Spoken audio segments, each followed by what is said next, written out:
Queridos amigos, sean todos bienvenidos a una nueva emisión de la Biblioteca Ufológica junto a Sergio Sánchez. ¿Qué tal, Sergio? ¿Cómo está todo por allá? Muy bien, Diego, muchas gracias. Muy contento de estar aquí nuevamente. ¿Cómo está la investigación? La investigación sigue imparable, Qué bueno. imparable. Qué bueno. Imparables también están los lanzamientos de libros, Sergio, ¿ah? No han dejado de sorprendernos nuestros amigos eh, aficionados al tema OVNI con la publicación de nuevos y nuevos textos. Ya la semana pasada nosotros comentamos muy someramente, pero ya ahora podemos mostrar. Acá tenemos esta obra maravillosa, La historia cultural de los ovnis en España, 1950-1990, de Ignacio Cabria, publicado por Reediciones Anómalas, que ya lo tenemos acá, la copia. Pronto va a llegar una copia a manos de Sergio también. Vamos a devorar el libro y después con nuestro bisturí lo vamos a diseccionar en alguna futura edición del programa. Notable, notable. Yo te veía recién, sentía cierta envidia al verte con el libro. Todavía no llega, pero ya llegará. Llegará. Pero no se trata solo de Ignacio Cabria, un ex miembro de la Fundación Anomalía que ha publicado un libro o ha republicado un libro. Si es que asumimos que este libro es una reedición ampliada, mejorada, entre ufólogos creyentes y contactados, sino que también, para sorpresa de muchos de nosotros, se ha publicado la edición del 25 aniversario del Diccionario Temático de Ufología. Aquí lo tenemos, coordinado por nuestro amigo Matías Morey Ripoll. Con este libro, Matías Morey se convierte en el único autor que ha sido revisado. Ahí está la edición original. Se convierte Matías Morey en el único autor, esta vez como coordinador, que ha sido comentado 2 veces en la Biblioteca Ufológica, así que con ese honor, supongo que honor, no sé, vamos a hablar de este libro, Sergio, de este libro emblemático, ¿no? Sí, la verdad es que el libro de 1997, en su primera edición, el famoso DTU, el Diccionario Temático de Ufología, Sí. fue muy ambicionado por el que habla.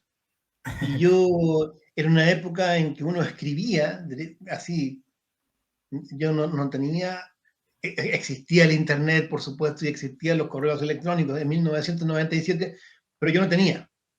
Entonces yo escribí mi carta, derechamente dirigida, no recuerdo si a Julio Arcas o a José Ruesga o a ambos, manifestando mi deseo, desde el otro extremo del mundo, de adquirir números de cuadernos de ufología y de adquirir también el diccionario temático. Y la respuesta fue bastante expedita, para que también aprendan aquellos que no contestan jamás correos electrónicos. Incluso en esa época la respuesta llegó pronto. Así es que pude ya en el año de 1997 tomar contacto con esa obra en particular y, por supuesto, como la definió un investigador argentino, entiendo que lamentablemente fallecido, dijo que era una obra adictiva. Adictiva porque uno la tomaba y costaba dejarla.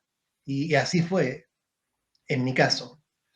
Uno la tomaba en la alta noche y uno tenía que levantarse temprano al día siguiente y seguía con el diccionario temático hasta altas horas. Entonces, con cierto grado de irresponsabilidad propia de la época. Y claro, notable, no notable.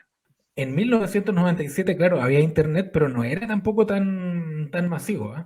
O sea, No, había no. correo electrónico, pero no era fácil todavía. En Chile existían los planes de internet y todo eso, pero no eran masivos en ningún caso, así que la carta todavía seguía siendo una alternativa, o sea, era de hecho la alternativa, era la Claro, opción que no, había. así es. Yo usé generosamente las cartas hasta 1999, hasta que en el año 2000 ya llegó un computador a mi casa Ajá.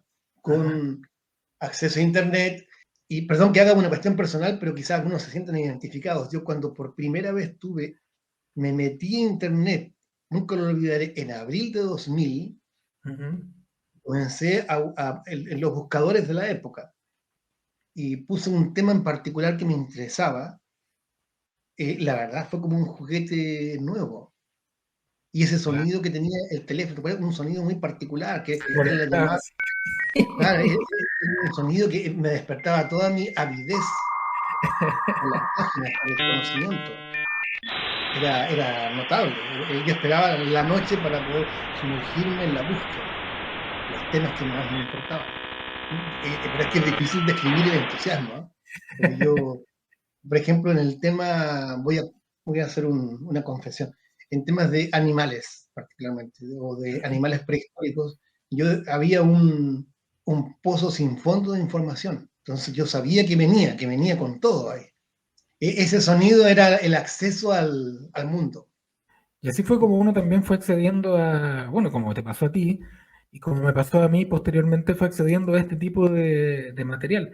Digamos que el diccionario temático de ufología fue coordinado por Matías Morey, pero contaba con numerosas plumas, una quincena de plumas, muchos de ellos nombres de los más reconocidos que estaban integrados en la Fundación Anomalía, que estaba dando sus primeros pasos cuando publicó el diccionario temático de ufología, y que fue este libro una especie de confirmación de que era posible trabajar en equipo, aun cuando las visiones fueran ligeramente dispares respecto al tema ovni. Sí, o sea, el diccionario temático de ufología tiene una gran calidad. Tuvieron que optar, particularmente Matías tuvo que optar por hipertrofiar su contenido, que podía llegar a ser monstruoso, según creo que él mismo dijo en algún momento, o bien seleccionar. Entonces optaron por la selección y ahí se fueron extendiendo en diversos temas. Claro, porque o si no, habría sido una tarea inabarcable. Pero la selección fue afortunada. Sí, sí. Está lo mejor y lo más relevante. Hay entradas escritas por... Bueno, a ver, expliquemos un poco, ¿no? Es una selección realizada por Matías Morey y por el resto de los compañeros de la Fundación Anomalía de distintos temas que son centrales en la ufología, entendiendo que ya había diccionarios ufológicos, pero generalmente en inglés o en francés, pero no existía en español mucho material especializado, digamos, sobre el tema que hiciera definiciones más o menos concretas y correctas y precisas de temas que son comunes para los ufólogos, las abducciones, por ejemplo. Estoy mirando aquí los anillos de hadas, antropología de los ovnis, cine y extraterrestres, fenómenos astronómicos, en fin.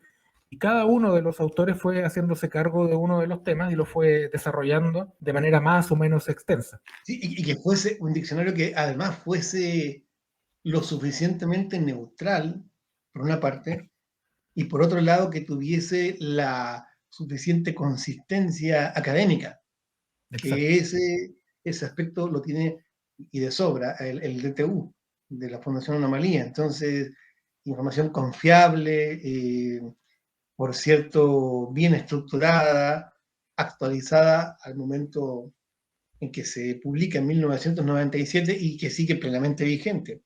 Oye, solo para mencionar que hay pocos esfuerzos en español de sacar este tipo de diccionarios, ¿no? En inglés hay varios, y muchos de ellos muy famosos, pero en español había solo un antecedente. Corrígeme tú, Sergio, a lo mejor hay otro, pero yo solo recuerdo este. Yo El, también, solo recuerdo ese, sí. el primer diccionario argentino de omnilogía que, por suerte, cuenta con la aprobación de la Federación Argentina de Estudios de la Ciencia Extraterrestre, que eso es súper importante, ¿no? Esto lo prueba FAESE, Sí. lo que le da un peso tremendo, tremendo. Este libro, escrito por Ruth Gerstel en el año 1988, sería el primer antecedente, y un intento en Chile también existe uno, el léxico omniológico de Juan Guillermo Prado. Es un libro pequeño, de ocasión quizá muy sintética, entonces, en cambio, el nivel de, yo diría, aunque suene un poco pretencioso, pero es que, bueno, no queda más alternativa. El nivel de exigencia y de autoexigencia intelectual del DTU es muy distinto. O Sí. sea, como decía alguien, en Román Paladino, digámoslo así, es un libro contundente, Sí. contundente. Y hay un esfuerzo más reciente de Mario Díaz, creo que se llama corrígeme, Sergio, el autor de este diccionario de ovnis, Acuña, Mario Acuña. Acuña. Mario Acuña. Y, ojo, y a esta altura en que estamos grabando, que yo recuerde algo luego de la situación en que me encuentro en este momento, ya es una gran cosa. Así que Mario Cuña. Mario Cuña. Mario Acuña, sí. Ya tiene Sí, 12 ediciones con guante blanco ese diccionario. Yo tuve oportunidad de no, leer no hace lo un he leído. tiempo. No, no, no. Yo lo leí y, claro, palidece en realidad ante el DTU. Lo que nos lleva a decir que un libro publicado hace 25 años, hace un cuarto de siglo ya, que no es cosa poca, sigue siendo un libro actual, completo, sirve incluso para los efectos actuales echar una leída al diccionario y uno queda relativamente bien, no relativamente, queda muy bien informado del mundo ufológico, más allá de que hay cosas que aparecen aquí que, claro, fueron actualizadas en esta edición, ¿ah? Ufólogos que han Sí, fallecido, revistas que han desaparecido, bueno, prácticamente todas. Ese material lo actualizó Matías Morey, pero no hizo cambios más grandes en el contenido porque en realidad no era necesario, el contenido sigue siendo actual. sí. Por ejemplo, mira, yo te cuento, yo que he tenido que escribir sobre estas cosas, tengo el DTU siempre como material de consulta para la visión general, Mm, sinóptica. Se me van cosas. Eso de que los árboles impiden ver el bosque es una gran verdad, sobre todo en este tema. Entonces yo vuelvo al DTU para la visión de conjunto, equilibrada, naturalmente, y como digo, de consistencia intelectual, que es lo que tiene. sí. Mira, por ejemplo, miraba recién una, casi casualmente, Mm, casualmente, sí, casualmente. miraba, miraba la definición de paraciencias. Muy importante para mí, Justo y eso. para el prefijo para, dice el DTU, Ujú. para habitualmente significa al margen de o contra. En este caso, haría referencia a todos aquellos saberes y conjunto de disciplinas supuestamente situadas más allá de los conocimientos científicos ordinarios, como por ejemplo la astrología, las mancias, la sanación por métodos no convencionales como la imposición de manos, los fenómenos que estudia la parapsicología y en cierta forma la ufología. Nótese con eso de manera bastante imparcial, Ujú. sin banderas partidistas, ya uno queda muy bien informado y lo cierto es que creo que es una definición difícilmente mejorable. Saberes Escrita, marginales, imaginaos. esa definición escrita por Ricardo Campos. Claro, Claro, el libro, las definiciones tienen eso que dices tú, esa neutralidad, esa mirada objetiva dentro de lo que se puede hacer en este campo, a pesar de contar con firmas que son bien disímiles, en el sentido de que están puestos en veredas que no necesariamente son opuestas, pero están puestas en veredas que no siempre van de la mano. Firma Alejandro Agostinelli, por ejemplo, que es es la única pluma no española que forma sí, parte del equipo de autores del DTU, pero está también Luis González Manso, el mencionado Ricardo Campo, que son más escépticos. Hay gente como Ignacio Cabria, Julio Arca, Jordi Ardanuy, José Juan Montejo, que es experto especialista en el tema humo, Vicente Juan Ballester Olmos, Pérez Redón, el mismo Matías Morey, Miguel Guasp, Matilde González, que es la única mujer que está en el equipo, Martí Flo, Manuel Borrás, bueno, José Ruesga, Carlos León, Ángel Rodríguez y Antonio Petit. Ellos son los que firmaron las entradas y son personas que, claro, están en una posición que puede ser crítica o menos crédula, pero no necesariamente comparten criterios. Y ahí está la pluma, entonces, la mano de Matías Morey para homologar todas estas firmas y hacer algo que sea más o menos eh, parejo, ¿no? Que no se le salgan ramas por los costados a este árbol. por ejemplo, una entrada, platillos estrellados. Aquí, todavía hoy, que este es un tema de los platillos estrellados que está en realidad como un simple rumor en los comienzos de la ufología, pero que cobra, a mi juicio, desmesurada importancia a partir de los años 80. Se transforma en uno de los grandes temas de la ufología de manera, insisto, desde mi perspectiva, totalmente gratuita. Sí. Y aquí hay una cantidad de información en algunas páginas que se dedica al tema de nuestro amigo Luis González, que constituyen un resumen completo y sucinto del problema, con bastante objetividad. Sí. platillos estrellados. Desde el momento en que se considera a los ovnis como naves extraterrestres tripuladas y a falta del tópico aterrizaje frente a la Casa Blanca, la prueba definitiva de su existencia sería disponer de uno de estos platillos y de sus tripulantes. Ya desde la prehistoria del fenómeno ovni han aparecido rumores al respecto. El relato básico, a partir del cual se desarrollan las ya casi infinitas variantes, sería el siguiente. Una nave espacial desconocida es vista estrellarse o encontrada accidentada ya en tierra, invariablemente en un lugar remoto de cualquier país, primordialmente los Estados Unidos. Claro. Fíjese, son pocas líneas y ya un resumen completo. Sí. ¿Sabes? Yo no, un amigo, yo no entiendo mucho de estas cosas, pero un amigo me decía que él escribía en otro ámbito y señalaba, no sé, para los más entendidos lo dejo, ¿eh? Que hay una corriente en Japón de literatos que dicen muchas cosas en pocas líneas, a diferencia de otros que no dicen nada en El libro muchísimas. completo. Aquí se dicen muchísimas cosas en 8 líneas. Claro, tiene que ver también con cuestiones de espacio, ¿eh? Sí, Hay una necesidad impuesta por el espacio, básicamente, de ser sucinto, que es algo que ocurre también mucho en el periodismo, que hay que meter mucha información en pocas líneas y aquí queda perfecto. Está súper bien. Solo que me llama siempre la atención mucho que nuestros amigos españoles escriben México con J. Esa es una cosa que yo nunca he podido superar. sí. Yo lo mismo que, ojo, pero yo lo respeto, ¿eh? No entro en polémica, simplemente lo respeto. Ellos escriben, por ejemplo, en vez de nosotros, troposfera, Ujú. ellos dicen troposfera. Sí, ¿No? Nosotros, ícono, como palabra esdrújula. Ellos, claro. icono. Yo lo respeto. No entro en disquisiciones porque lo más probable es que yo salga perjudicado porque qué sé yo de historia de las palabras, de semántica. ¿Qué sé yo? No, pero mira, a mí que me toca trabajar mucho con información que viene de España y con colegas españoles, a veces tenemos problemas para entendernos no entre chilenos y españoles, sino entre chilenos, cubanos, españoles, argentinos, uruguayos, nicaragüenses, qué sé yo. Trabajo en un lugar con gente de muchos países de América Latina y España, y hay cosas en las que solemos discrepar, como el Sahara, por ejemplo, en vez de Sahara, Sí, o el vídeo, o el chofer, que son cosas en las que solemos chocar. Pero lo de México esta es una disquisición, me estoy arrancando aquí con los tarros, pero hubo una exposición, la Expo Sevilla del 92, que el stand de México, para dejar en claro que México se escribía con X, tenía una X gigante en el stand. Un dato completamente inútil, pero que, que viene a propósito de que vi aquí un México escrito con J y otro con X. Está bien. No, claro, hay discusiones.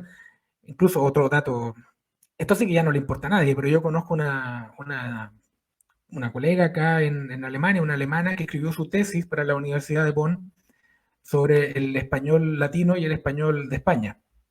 Y cómo un medio de comunicación, como el medio en el que trabajo yo, lo hacía para buscar un español neutro.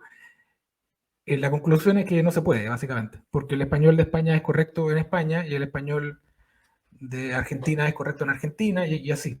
Hay un español, uno busca un español que más o menos se acomode a los países, a todos los países. Pero cuando tienes 25 países que hablan un idioma con sus propias derivadas, con sus propias derivaciones internas, está difícil, está difícil. sí. No, yo en este momento hago un acto de contrición y de sumisión pública ante la Real Academia Española de la Lengua, a la cual yo he criticado otrora. Pero ante los sistemáticos ataques de que es objeto nuestra lengua, Ajá. yo me someto en la medida en que la RAE se mantenga en numantina resistencia ante dichos ataques, me sostengo apoyándola.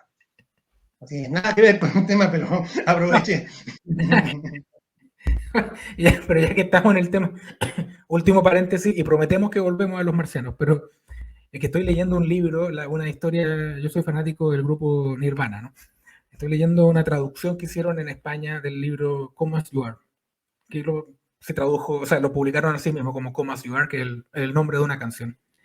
Y la traducción para un latinoamericano está difícil de leer porque tiene una cantidad de españolismos que no son los españolismos del español culto, son los españolismos que ellos creen que habla la gente joven en España. Entonces llega un punto en que la traducción es como una caricatura de lo que debería ser una traducción. Sí. Hay cosas que no entiendo yo, por ejemplo, que no entiendo lo que están diciendo. A Jaco con el saco, el pogo saco con el jaco, una cosa así. Y yo digo, pero ¿de qué me está hablando, hombre? Se está traduciendo un libro, tradúzcalo en un español más o menos neutro, ¿no? Pero bueno, en fin. Por suerte el diccionario temático de ufología no cae en esos pecadillos. Este es un libro que se entiende a la primera lectura. Pero además es impecable. Impecable, impecable. Semántica, lingüísticamente impecable y se agradece. Sí. Está destinado al universo de los hispanohablantes y realmente se agradece por la cuidada redacción y por la ponderación en el abordaje de los temas. Tiene a su favor además de que no tiene esa mirada centrada en lo estadounidense o en lo europeo en general, sino que se centra más en España y también hace algunas concesiones a América Latina. Entonces uno se siente un poco más familiarizado con lo que está contando el libro, con lo que está contando el diccionario. Sí. Mira, te puedo leer una de mis entradas, Grises. Nótese, Grises. 1997. Sí, sí. Según los defensores de las abducciones, se trataría de los humanoides más comúnmente implicados en estos incidentes. Se les supone un color de piel grisáceo, de ahí el nombre, una altura de 1 a 1,25 metros, gran cabeza con enormes ojos negros y unas intenciones más bien perversas. No sé si está definiendo a los conductores de este programa o a un gris. Claro, por las entradas. Por la gran cabeza, los ojos negros, las intenciones perversas, ¿no? Sí. Vamos a ver. Aquí la perversión se colinda con lo ridículo a cada rato. ¿Sí? No. A menudo se apunta al sistema de Zeta Reticuli como su lugar de origen, por el caso Hill. Constituyen uno de los más infantiles delirios de la ufología americana contemporánea. Aquí Matías Morey, que es que escribe esta entrada, no se contiene. No. Por eso yo cuando lo leí, admito, estallé en una carcajada, porque lo leí y la verdad, aquí no se contuvo el autor y en cierto modo solidaricé con él. Es por la invasión gris, a eso me refiero. Sí. Los que fuimos formados en otra época no vimos con buenos ojos el hecho de que eso se transformara en la ufología, con la exclusión de todo lo demás. Claro, un poco lo que pasó al comienzo de la ufología, los primeros años, ¿no? Cuando aparecen los contactados, por ejemplo, y los ufólogos más serios tendían a mirar de lejos todo esto, o cuando empiezan a aparecer los casos de humanoides, también al principio era así como las abducciones, lo mismo, al comienzo. Pero claro, poco a poco esas tendencias se fueron imponiendo. Claro, es que en realidad uno a veces piensa en qué medida uno está reaccionando precisamente como han reaccionado otros a lo largo de la historia en todo tipo de ámbitos. Claro. Como han reaccionado otros sin ningún éxito, tratando de tapar o de oponerse a lo que viene. Yo a veces me siento así, como un viejo totalmente obsoleto, intentando contener la marea gris o la marea roswelliana. Sí, bueno, finalmente no se pudo y los grises se terminaron imponiendo, al menos en las abducciones. No tuvimos éxito en modo alguno. Que generalmente uno no tiene éxito en estas cruzadas. La marea es demasiado fuerte, ¿no? Sí, salvo esta carcajada de complicidad con Matías Morey que escribió esa parte. Ese desahogo. Donde sí queda en evidencia que el libro es un libro del año 97 es en la entrada Internet, ufología en Internet, porque aparecen unas imágenes de las páginas web del Bufora o del Centro de Estudios Interplanetarios, que son unas páginas web básicas y realmente horribles, a la luz de cómo las podríamos ver desde hoy, ¿no? Claro. Pero ese era el Internet en el que navegábamos nosotros en los primeros años. Conseguir una página web con muchas imágenes o con videos, con movimiento era prácticamente imposible. descargar un video que pesaba 200 kilobytes te podía tomar un buen rato. Y generalmente eran videos de mala calidad. Entonces lo que había era básicamente texto plano, puro texto y fotitos pequeñas. Y en ese tipo de páginas uno se movía. La página web del Centro de Estudios Interplanetarios, por ejemplo, era un poco eso, era básicamente fondo blanco y letras negras. Sí, sí. Yo quiero decir algo, ¿eh? Sí. Tú fuiste uno de los pioneros en Internet.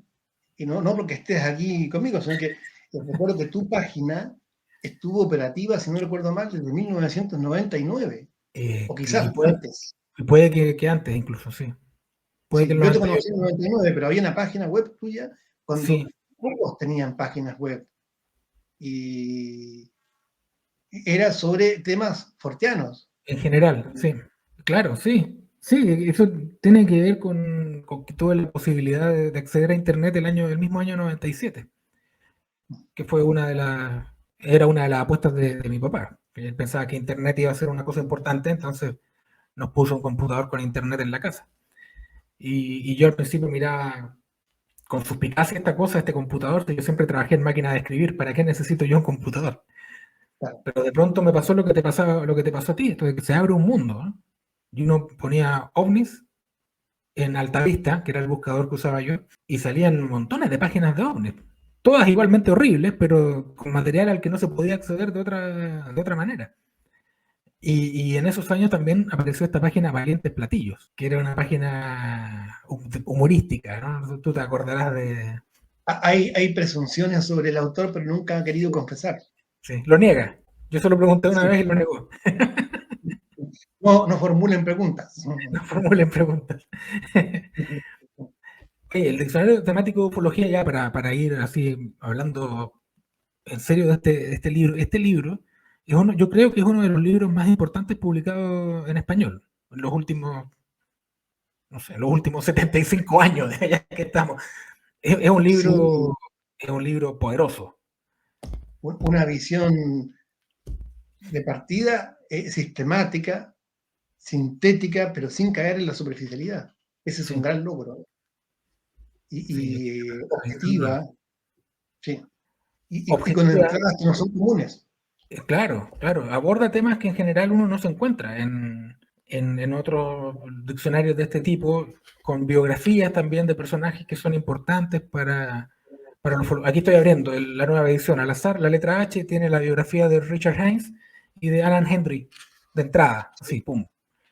Después el proyecto Gestalen, o sea, aborda temas que no son usuales, como decíamos recién, pero además lo hace con un enfoque no solo objetivo, sino también ponderado, y salvo este comentario de Matías Morey, en general, los autores no se permiten ese tipo de sacar, que en todo caso era graciosa y estaba muy bien que la pusieran, porque era No, además y yo, escrito en ese yo momento. de corazón lo compartí, de corazón lo compartí.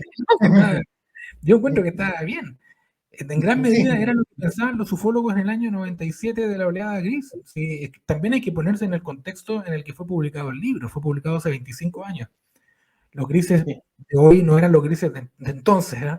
Y por eso mismo yo menciono lo de las páginas web, porque si bien es un libro que se mantiene actual y su reedición prácticamente sin cambios así lo demuestra, es un libro que también es hijo de su época y de esa forma también hay que leerlo. Yo comentaba recién que la nueva edición, que es esta que estamos viendo ahí, Matías Morey no metió mucha mano, salvo para actualizar fechas de fallecimiento de algunos investigadores o para dar la fecha de cierre de algunas revistas. Pero más allá de eso, no quisieron ir, Matías no quiso ir, porque la idea primaria era reeditar esto pero actualizado. Y eso sí que era una tarea titánica a la que probablemente nadie se quería someter, porque un trabajo como este es un trabajo pesado. A propósito de las entradas que son propias de este diccionario y no de otros. Por Ujú. ejemplo, una, antropología de los ovnis, sociología de los ovnis. No es común eso. No, claro. Aquí, sociología de los ovnis, una entrada bastante extensa, muy informativa, redactada por Ignacio Cabria, lo cual era hasta cierto punto previsible. Ajá. Una muy buena entrada. Una sociología de los ovnis debe estudiar las diversas facetas del fenómeno que tienen una incidencia social, desde la dinámica de difusión de la noticia de una observación ovni hasta el análisis de la opinión pública al respecto, pasando por la estructura social de los grupos de seguidores y aficionados a los ovnis. Es muy importante aquello que dice respecto de la difusión de la noticia. Eso Sí, generalmente no sí. está en los diccionarios. ¿Cómo se construye un objeto ufológico? Este diccionario tiene otra virtud que ya la mencionamos antes, que es la de congregar a mucha gente. Y me parece, solo para poner el tema, ¿no? Porque además como este es un programa de libros, a nosotros nos gusta mostrar libros. Me parece que un esfuerzo parecido de congregación de gente diversa de distintos ámbitos para obtener un producto común, creo que puede ser este, ¿eh?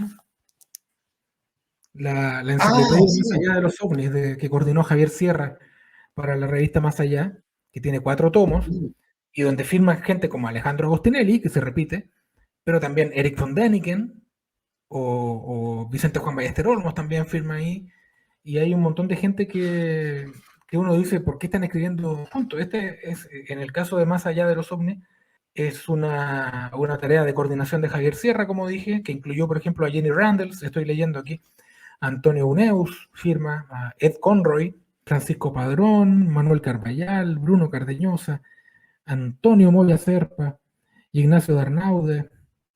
Es decir, claro, congregó a un montón de gente diferente también, y me parece que este sería un ejemplo comparable en ese sentido, en el sentido Sí, de traer gente de distintos lugares. notable, ¿no? Esa enciclopedia ufológica de la revista Más Allá es algo de lo cual dicha revista puede enorgullecerse, ¿eh? Sí, Lo que sí, significó en cuanto a esfuerzo de aunar voluntades, perspectivas distintas y el acopio de información es notable. Es notable. Sí, totalmente de acuerdo contigo. El trabajo de Javier Sierra ahí, su claro. apertura de miras, ¿sí? Él entendió en ese momento que si queríamos hablar del tema OVNI había que hacerlo desde todos los puntos de vista, y eso es una cosa que no es común. No es común que los editores, que los coordinadores, que los encargados de este tipo de obras de gran alcance lo hagan. Y tengo otro libro relacionado con terminología ufológica, el UFO Lexicon de Hilary Evans y John Spencer, publicado por Bufora en el año 87, creo. Eh, claro, este ya es un esfuerzo distinto, tiene palabras ufológicas traducidas a distintos idiomas que le pueden servir a traductores o adaptadores de texto. No tiene ni de cerca las intenciones del diccionario temático de ufología, pero es una de esas curiosidades que aparecen de pronto y que a mí me gusta mostrarla aquí en el programa porque se trata un poco de eso, ¿no? Que gente que a lo mejor no conocía este tipo de títulos vea que la literatura ufológica o el tema ufológico da para escribir decenas y decenas de libros desde distintos puntos de vista, aun cuando el objetivo sea más o menos el mismo. Además que son dos autores muy fiables, Claro, claro. Spencer y Hilary Evans. Y en este caso, en el caso del UFO Lexicon, las traducciones al español las hizo Ballester Olmos. Entonces, esto no es que no lo sacó Editorial Minas, digamos, ¿no? A propósito de uno de nuestros últimos programas. No salió en Contacto OVNI, no salió en Reporte OVNI. Oye, un dato, ¿eh? 12 euros. 12 euros, o sea, cerca de 12.000 pesos chilenos, vale el diccionario temático de ufología edición 2022. No es O un sea, mal precio. yo creo que es una ganga. Sí. Y esto lo digo no porque, o sea, no hay ningún convenio comercial con Matías, simplemente Ojalá porque, lo tuviéramos. claro, eso por un texto de la calidad, 12 euros me parece una cifra totalmente abordable. ¿Sí? Sí, son como 13 o 14 dólares. No sé cómo será el cambio con México o con Argentina, pero en el caso de Chile son cerca de 11.000 pesos o 12.000 pesos. Menos, 11.000 pesos. Está súper barato, o sea, no es que a todo el mundo le sobren 12 euros, pero Si es que alguien está interesado en esto, no creo que lo encuentre, o sea, más barato que esto no se puede. ¿Eh? Sí. Sobre todo porque es un libro. Nunca sé cómo poner esto frente a la cámara, eso me perturba. Es Ahí un se ve libro, muy bien. es Se un ve libro bien. gordo, sí. Es un libro que Se ve está bien. Sí. contundente, tiene, déjame mirar cuántas páginas tiene. 345 páginas con una referencia. Esto, puedo aquí, Sergio, tú me vas a perdonar, pero tengo que hacer una mención. Claro. Dos menciones en realidad. Una que menciona a Matías Moray tuvo la gentileza, aquí van a descubrir dónde está el intercambio, Sí. tuvo la gentileza de poner a Coliseo Sentosa como una de las editoriales nuevas que está dedicada a publicar material ufológico de calidad. Mención que agradecemos, nos pone junto a Reediciones Anómalas y menciona también el blog de Moisés Garrido y Claudia Madrid Moctezuma, Paradigmas 21, como divulgadores de literatura ufológica.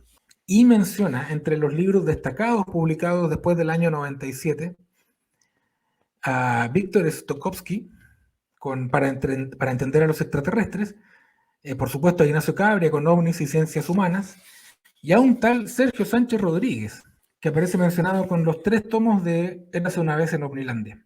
No es poco, no es poco. Así Me que siento muy, muy, muy honrado por esa mención. Así que nos ve Matías, muchas gracias por la mención. Muchas sí, gracias. también Muy muchas agradecido. gracias por la referencia a Coliseo Sentosa, que esta mini editorial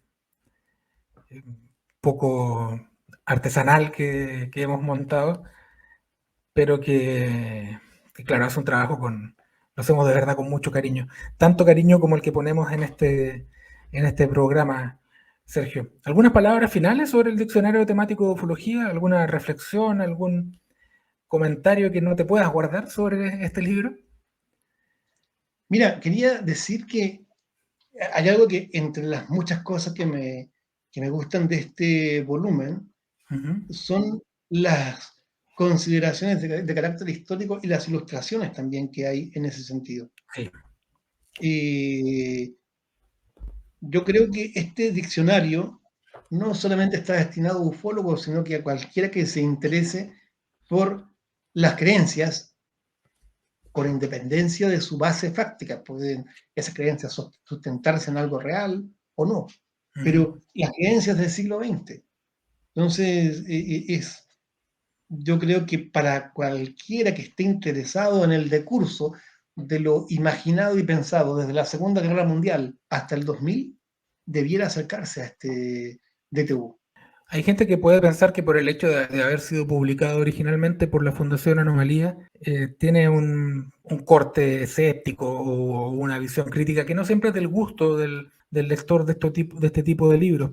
Pero me parece que no es el caso. No, el diccionario temático de ufología no es un manifiesto escéptico como tal. Hay opiniones que pueden ser escépticas, pero no es una cuestión programática. No es que el diccionario diga acá, por ejemplo, diccionario temático de ufología y otros irracionalismos. No es el caso.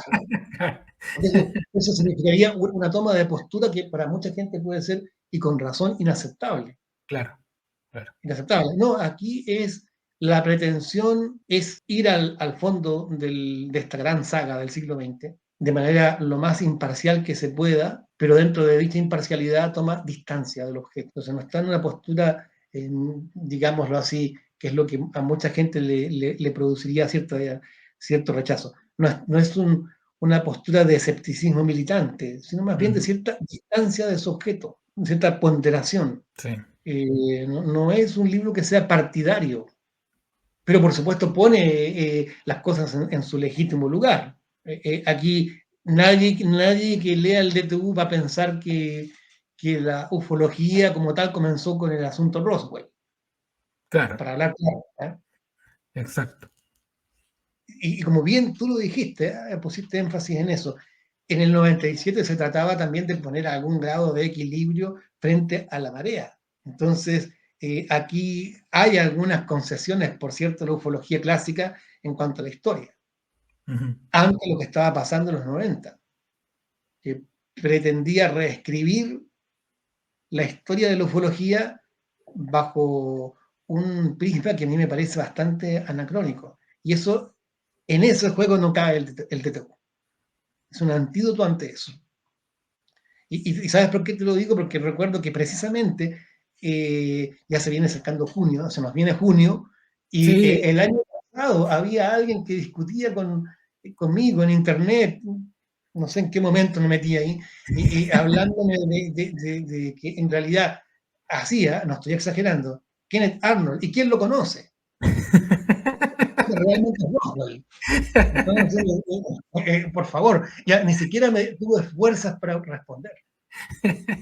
Tuve fuerzas para responder. ¿Y ese quién es? Claro. Es más, hábleme, incluso me preguntó, y tengo testigos, ¿eh? Ajá. Bueno, eso salió en la prensa, porque lo que realmente importa y lo realmente famoso, me decía él, es rojo. Ujú. Entonces, ya no tuve fuerzas. Bueno, para ese tipo Y de gente, entonces, mira, el DTU, no conforme con sí, uno, se puede comprar los dos. sí. A ver si entiende cómo va la cosa. No, Bueno, muy bien. Solo un detalle. Este está ricamente ilustrado. Este es el diccionario al que quieren acceder los coleccionistas, porque este es el que se editó originalmente. Este se edita con motivo del 25 aniversario y lo que pretende es llegar a público al que este ya no llegó. Este ya no, este está descatalogado. O sea, encontrar este está en chino, está difícil. Este se sí, publica para llegar a quienes no tuvieron acceso al otro. Pero este tiene un pero. No tiene las imágenes que sí tiene el del año 97. Creo que por asuntos de derechos, supongo. No tiene las imágenes, pierde un poco con eso. Me parece que es importante mencionarlo porque la edición original tiene una cantidad importante de imágenes que enriquecen el resultado final. Este no tiene las imágenes. Sin embargo, el contenido es el mismo. En cuanto a información, descripción de los casos, descripción de los textos, de las palabras escogidas para definir. Es importante mencionarlo porque no vaya a ser que alguien se compre este y después nos diga, ¿y los dibujos dónde? claro, ¿no? Ya saben lo que tienen que hacer, es comprar la edición nueva y Y luego, conseguir la vieja. ir por la otra. Claro, sí, es obvio eso. Sí, va de suyo.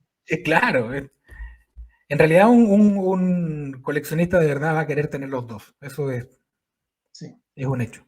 Y el que no tenga el primero podrá conseguir el segundo y después dedicar su vida a buscar el primero. Ahí está esa posibilidad. Nadie lo va a criticar por eso. Así es. Para los fanáticos de la biblioteca ufológica, que por suerte son cada vez más y les queremos agradecer por acompañarnos también en este viaje. Eh, la idea original era sacar este programa una vez a la semana, pero la realidad se impone sobre nuestras ambiciones desmedidas de hablar de libros. Entonces hemos decidido hacerlo cada 10 días, hacer 3 entregas mensuales, que igual está bien y esperamos que nos sigan acompañando en este viaje, siempre visitando la página web de Coliseo Sentosa porque vienen novedades. Ya la otra vez dijimos que alguien gritó algo ahí y me parece que la próxima semana ya se vienen cosas importantes. Así que estaría bueno estar mirando la página de Coliseo Sentosa por si quieren enterarse de los lanzamientos, que no va a ser solo uno. Ya creo que estoy hablando mucho. Así que coliseosentosa.cl y si están en YouTube y quieren poner me gusta o seguir a nuestro canal en YouTube, también vamos a estar agradecidos. Sergio, ¿alguna palabra de cierre respecto al diccionario o ya dijimos todo lo que se tenía que... No, podríamos estar una hora hablando, una hora más Se podría hablando de... hablar más. Sí. No, solamente recalcar la idea de que en realidad este diccionario es un disfrute y cuesta interrumpir la lectura porque, Mm. voy a decir una obviedad, a una entrada sigue la otra y como los temas son tratados de forma sintética pero muy solvente, lo cierto es que es una invitación permanente a la lectura. Así es que es una obra de consulta que debe estar ahí. Yo recomiendo a todos aquellos que son ufólogos o se dicen ufólogos que lo tengan porque vale la pena. Sí, y tiene un apéndice bibliográfico que está para chuparse los dedos, ¿ah? Para decirlo Sí, en correcto español. Español de sí, España y de América Latina. Tienen Apéndice bibliográfico sorprendente donde cualquier aficionado a la literatura ufológica puede estar semanas dándose vueltas mirando libros raros, textos a los que a lo mejor uno no ha tenido acceso, obras a las que quizá uno ni siquiera se había enterado que las habían publicado. O sea, al final tiene un cierre que está redondo. La edición Sí, antigua y también la nueva, por cierto. sí. Yo también he estado ahí escarbando en ese apéndice bibliográfico y me he beneficiado de ello, sin duda. Siempre es importante tener un apéndice bibliográfico al alcance de la mano. Lo decimos en la Biblioteca Ufológica, el lugar donde amamos los libros, sí, sobre todo los libros de ovnis. Sergio, muchas gracias por este programa. Muchas gracias también a quienes nos han acompañado, que han aguantado los 50 minutos de desvarío de estos dos aficionados a la literatura. Y los dejamos invitados, como siempre, para el próximo programa en 10 días más. Y con sorpresas. Así, sí, como siempre decimos, a leer. A leer. A leer y a juntar ganas de leer, porque estoy seguro que la próxima semana van a querer comprar un libro que se viene. Se viene. Dicen que viene volando por ahí. Sí. Muchas gracias, que estén muy bien. Un abrazo, Sergio. Igualmente, Diego, gracias por todo. Chao, chao. Chao.